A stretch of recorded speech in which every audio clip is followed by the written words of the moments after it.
and I'm sure you guys have all seen this before because this is the Kentico starter site.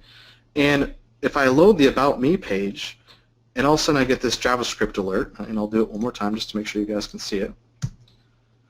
So when it loads, it fires up Mark was here. And of course, I'm going to swear and curse at Mark because what the hell is he doing? Why does he have random JavaScript alerts inside of the website? And yes, he's a horrible developer.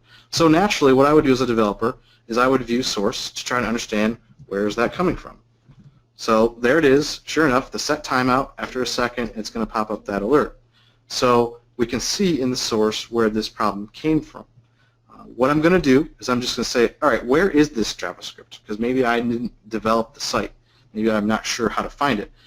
And honestly, I'm sure you guys have done this to where, how do I find this piece of JavaScript? It could be anywhere. It could be in a JavaScript web part. It could be in the layout. It could be in 3, 4, 5, 6 places in the Kentico ecosystem of all the objects.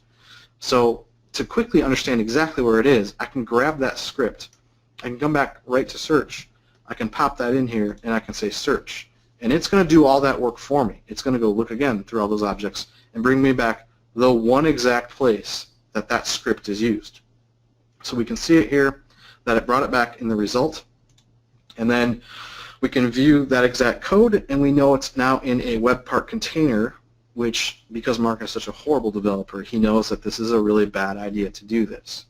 So that's pretty cool, right? Instead of hunting and pecking and checking out objects and understanding where they are, this search kind of gives us that first aspect just immediately.